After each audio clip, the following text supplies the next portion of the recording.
હવે આગળ આપણે વાત કરીએ તો ગુજરાતમાં મહિલા સુરક્ષા મુદ્દે આમ આદમી પાર્ટીએ સરકાર સામે આક્રમક વલણ અપનાવ્યું છે।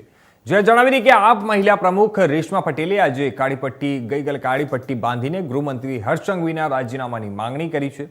રેશમા પટેલે આરોપ મૂક્યો છે કે પોતાના જ વિસ્તારમાં 221 આજે દુષ્કર્મ અને 92 છેડતીના કેસો નોંધાયા હોવા છતાં ગૃહમંત્રી દીકરીઓની સુરક્ષા કરવામાં નિષ્ફળ રહ્યા છે।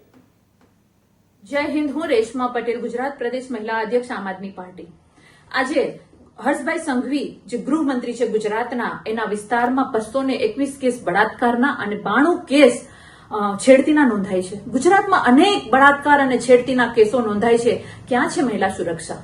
સવાલ પૂછું છું હર્ષભાઈ સંઘવીને।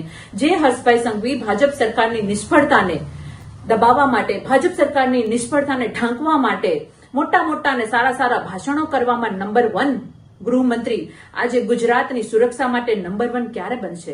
મહિલાઓ, દીકરીઓની સુરક્ષા માટે નંબર 1 ક્યારે બનશે આ ગૃહ ખાતું? એ સવાલ હું પૂછી રહી છું। મને દુઃખ એ વાતનું છે કે કાયદાઓ ઘડાઈ જાય છે, પણ કાયદાઓનું પાલન કરવામાં ગૃહ મંત્રાલય સદંતર નિષ્ફળ છે।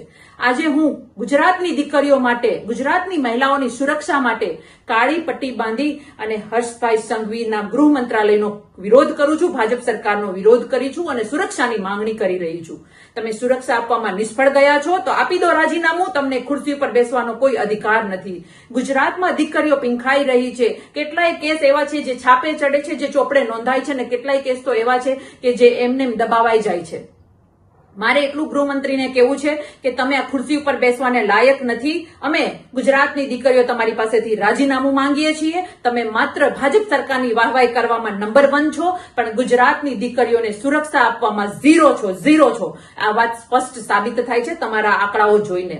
એટલે અંતમાં એટલું જ કહું છું કે રાજીનામું આપી દો અને ગુજરાતની દીકરીઓની સુરક્ષા માટે યોગ્ય વ્યક્તિને સ્થાન આપો અને સુરક્ષા અમારી કરો, એટલી મારી વિનંતી છે। તો હવે આ તરફ આપણે